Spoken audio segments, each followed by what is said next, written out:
Na periferia das cidades, no interior, nas capitais ou no meio da floresta, o Brasil abriga mais de 3.000 museus. Guiar você por essa rota do conhecimento é minha missão. Para quem não sabe, eu sou uma curiosa câmera de TV. Pé na estrada!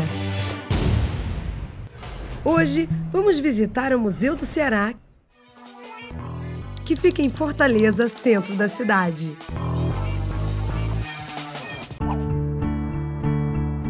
O Museu do Ceará fica abrigado no Palacete Senador Alencar, construído em 1871 e onde funcionou a antiga Assembleia Legislativa.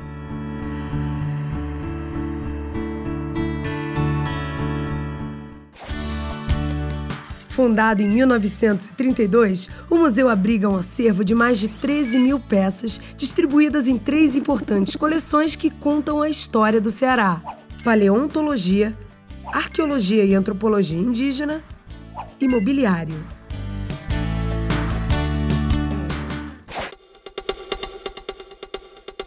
Olá, sejam bem-vindos ao Museu do Ceará, museu de maior referência para todo o nosso estado.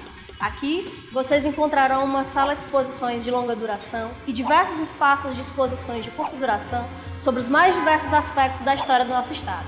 Sejam bem-vindos!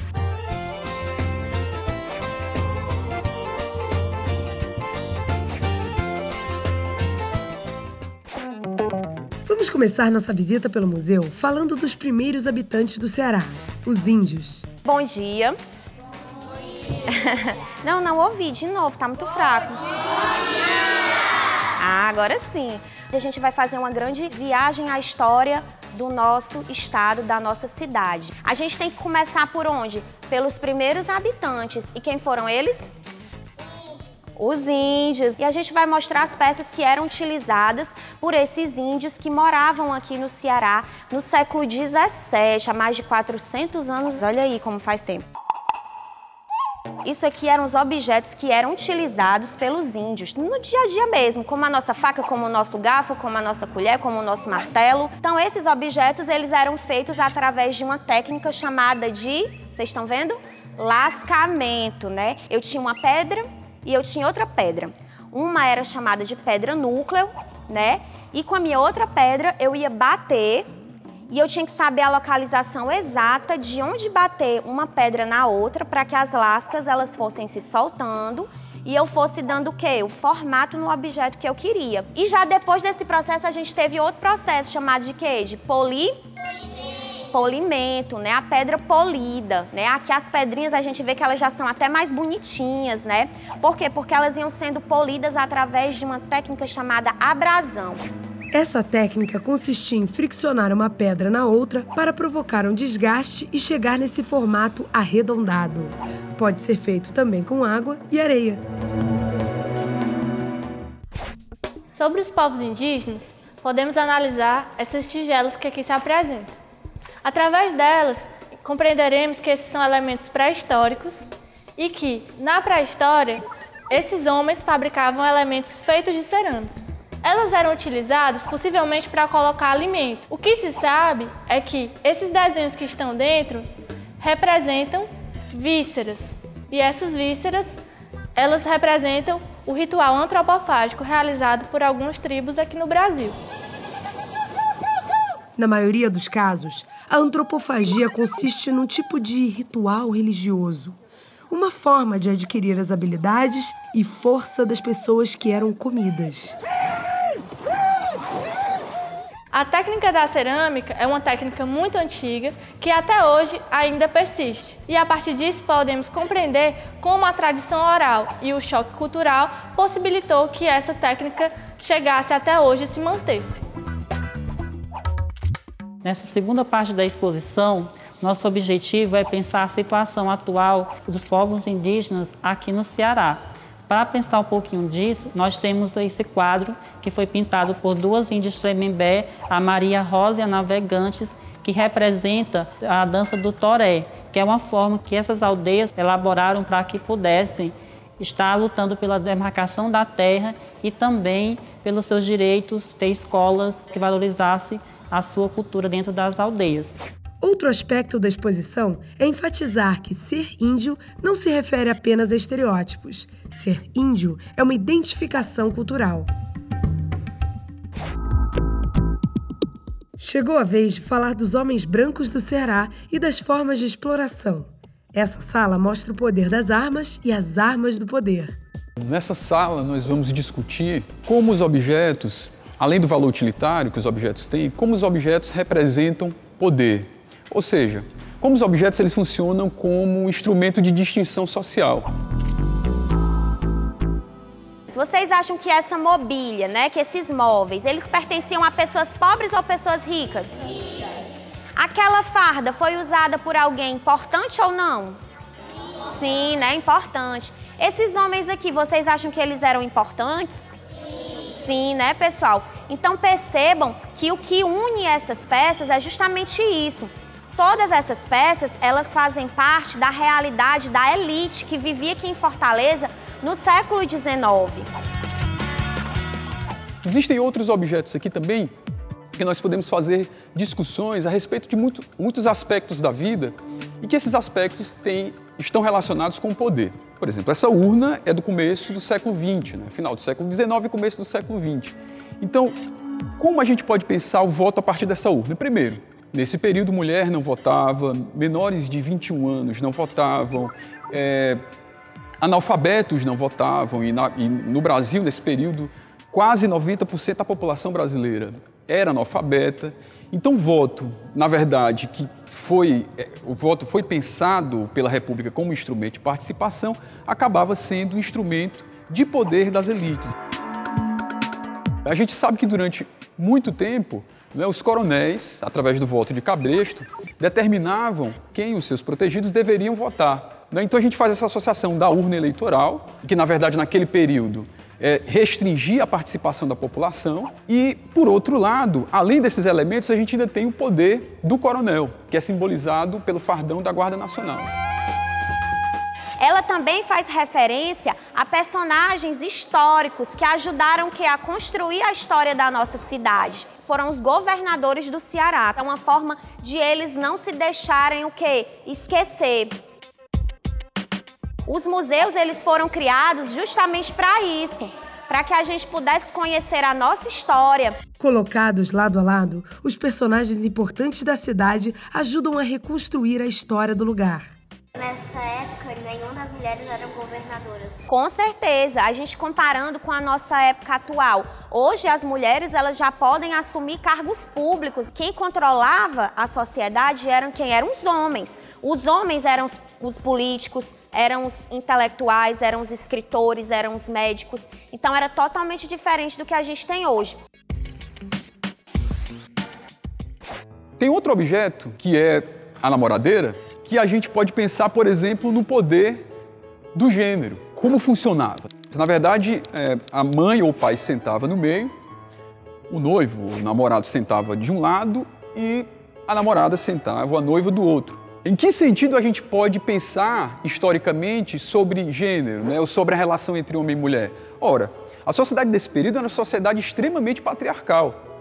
E a mulher, nesse período, ela era considerada como uma espécie de objeto para o homem. A mulher deveria ser guardada.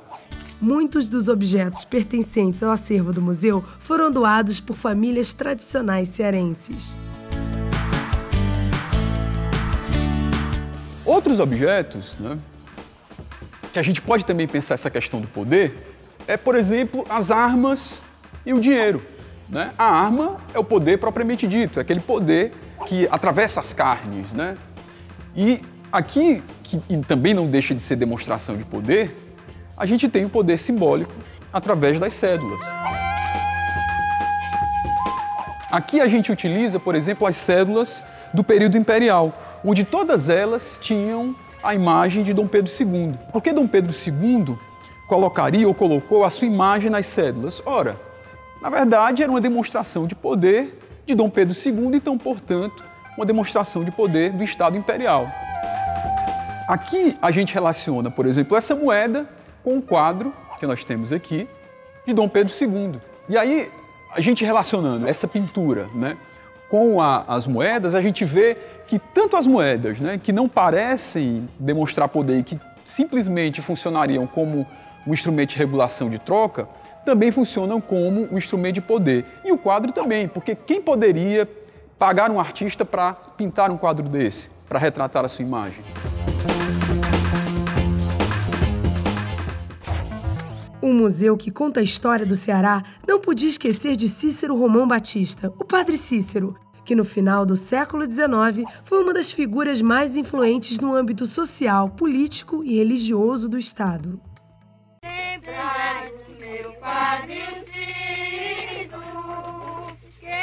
Considerado santo por um suposto milagre que teria transformado uma hóstia em sangue na boca de uma beata, até hoje, 70 anos depois de sua morte, o padre ainda arrasta uma multidão de cerca de 2,5 milhões de fiéis que vão a Juazeiro do Norte em busca de sua bênção.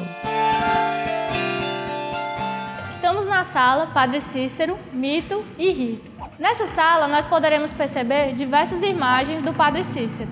Imagens dele relacionadas ao mito, do suposto milagre, e também compreender os ritos de adoração a esse padre que foi perseguido pela igreja, que não foi aceito por conta do seu suposto milagre. Nessa parte, nós teremos os objetos relacionados à sua imagem como religioso. Dentre eles, teremos a literatura de cordel e também as figuras esculpidas em madeira. Essas figuras, algumas delas são feitas por devotos. O que nós sabemos é que alguns devotos faziam sua figura de barro, mas não colocavam no fogo para queimar como uma cerâmica em reverência ao padre. Desse outro lado aqui, nós temos uma imagem do Padre Cícero relacionada a questões políticas. Dentre elas, a sedição de Juazeiro, mais conhecida como Guerra de 14. A sedição de Juazeiro foi uma luta que ocorreu no sertão do Cariri, no interior do Ceará, entre o poder central e a política do coronelismo. Sob a liderança de Floro Bartolomeu e Padre Cícero, um exército de jagunços derrotou as forças do governo federal que queriam minar o poder do padre. Então aqui a gente tem uma arma utilizada por um desses jagunços da sedição. Podemos ver o nome Padre Cícero. Esse nome representa uma proteção. Como proteção também, e como uma forma de pedido, nós temos também os ex-votos. Ex-votos são objetos ofertados em agradecimento ao milagre alcançado. Por exemplo, quem se curou de um problema na perna faz uma cópia dessa parte do corpo como agradecimento. Mas percebam que aqui a gente não tem apenas o orgânico, nós também temos o material. Se alguém quer uma casa e consegue alcançar essa casa, coloca-se uma casa de madeira na Casa dos Milagres. Esses são os ex-votos.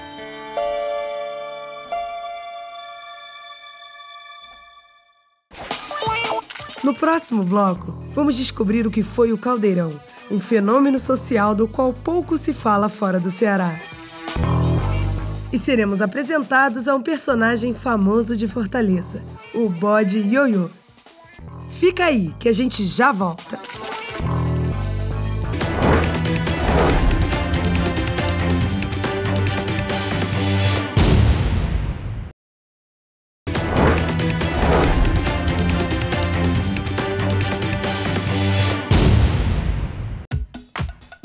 Estamos de volta a Fortaleza para continuar nossa visita ao Museu do Ceará, que fica neste palacete do século XIX, tombado pelo IFAM. O acervo do museu conta com mais de 13.000 peças relacionadas à história do Ceará.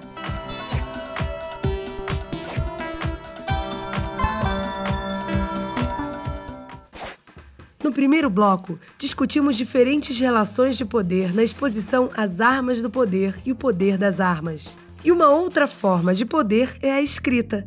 Na arte e na ciência, os militantes da palavra fizeram denúncias e apontaram soluções, fazendo dela um instrumento de poder.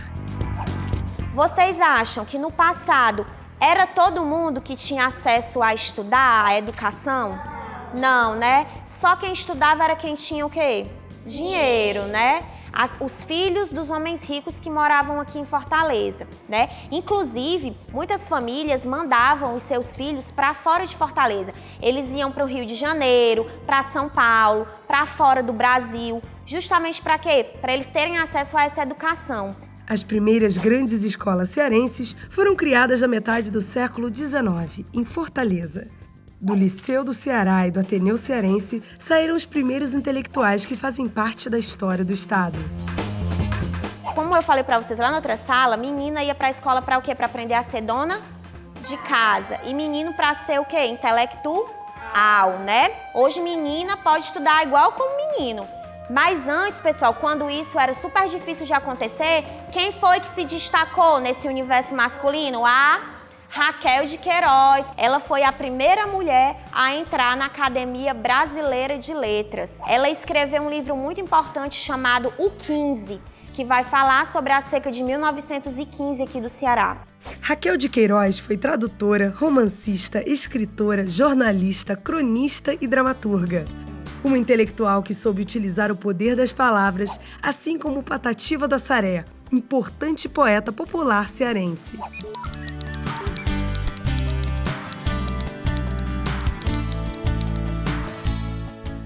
Olha aqui que interessante, pessoal, as máquinas de escrever.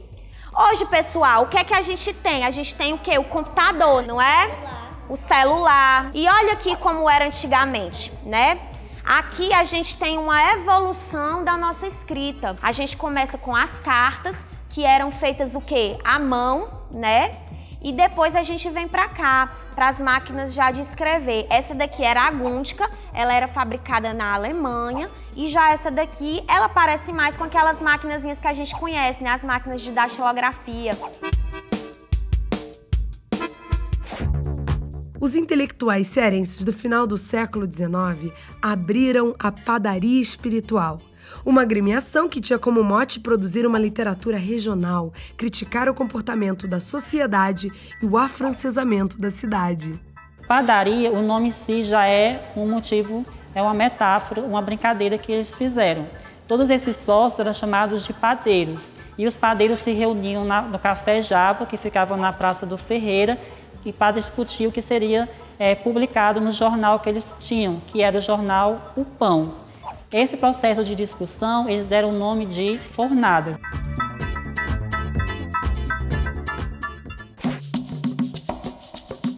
Bom, aqui nós estamos na sala Escravidão e Abolicionismo. E aqui a gente vai discutir um pouco sobre como ocorreu esses dois processos, né? O processo da abolição da escravidão e o próprio fenômeno da escravidão. O objeto que normalmente levanta as questões da sala é esse quadro que retrata a solenidade da abolição da escravatura no Brasil. Por que não vemos nenhum negro na pintura? Só a elite branca participou do processo? A gente vai justamente discutir isso, né? Quer dizer, será que realmente os escravos não participaram desse processo? Então, aí a gente pode, por exemplo, partir para esse objeto, o tronco. Para que esse objeto era utilizado? Olha, para castigar escravos. Mas a gente pode ir além e perguntar por que os escravos eram castigados. Ora, os escravos eram castigados porque estavam a todo momento resistindo à escravidão. Então, o processo de abolição da escravidão no Brasil foi um processo em que também o negro teve uma participação decisiva. As figuras do maracatu, a calunga e a princesa, para entender como o negro utilizava a sua cultura tanto para resistir à opressão branca, como também essa resistência cultural do negro acabou também enriquecendo o repertório cultural brasileiro. O maracatu é uma dança de resistência cultural dos escravos que surgiu em meados do século XVIII, por meio da miscigenação das culturas portuguesa, indígena e africana. As coreografias e os personagens têm um forte componente religioso.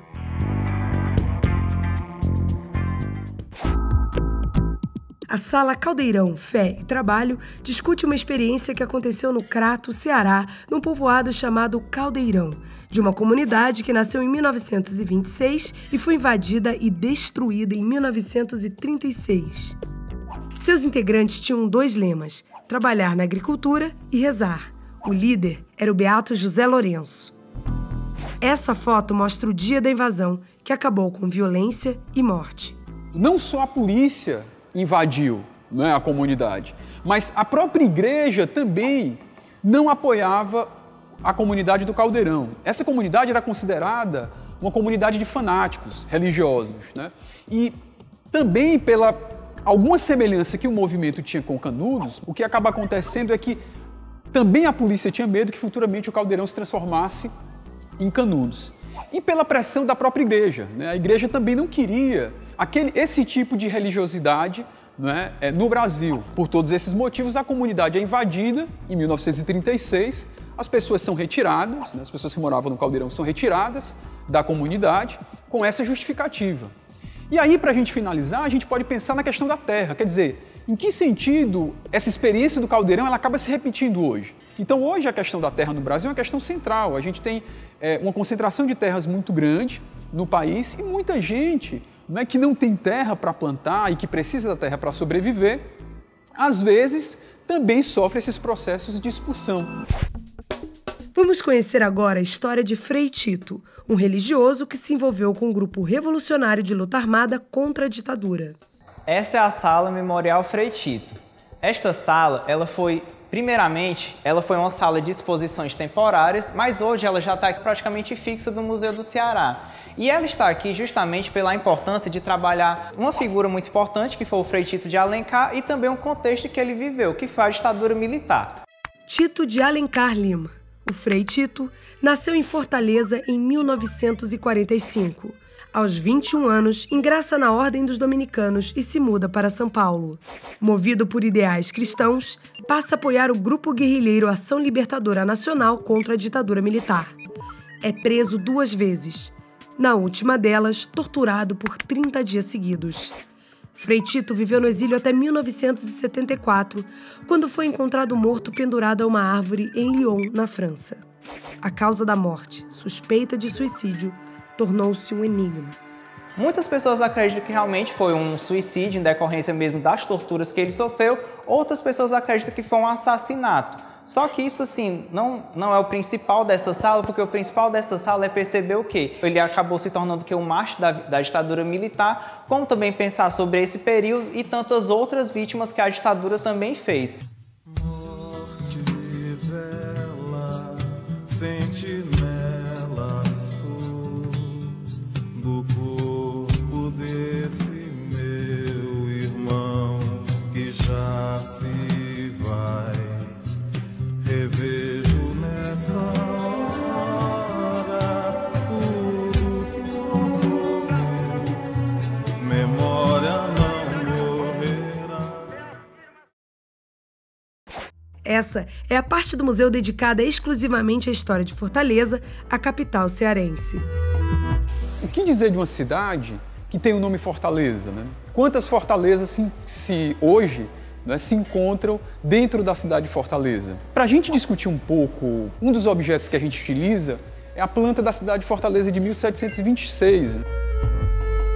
Um dos fatos que a gente põe em relevo é a questão do conflito entre os indígenas e os portugueses. A partir desse conflito, a gente então passa a entender o nome da nossa própria cidade, né, que é o nome que tem toda a relação com a violência, né? Fortaleza, forte e violência. E hoje, como são esses conflitos? Por que as pessoas colocam câmeras e grades? Essas pessoas estão tentando se defender de quem?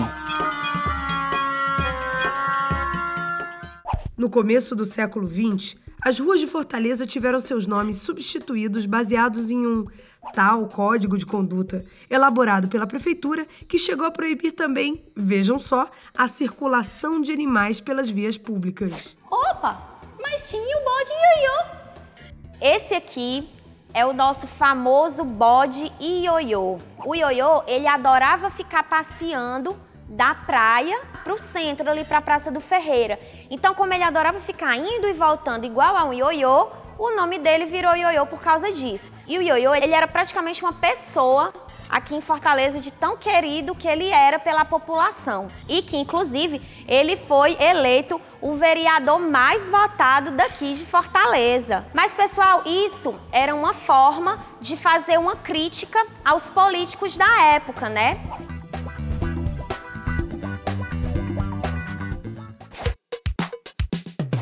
Muito bem, é com a história do bode ioiô que nos despedimos do Museu do Ceará. Obrigada por terem vindo. Espero que todos tenham gostado da visita e de conhecer um pouco mais do Museu do Ceará e da história do nosso estado. Voltem sempre. Também gostou? Então aproveita para anotar o endereço: Rua São Paulo, centro de Fortaleza, Ceará.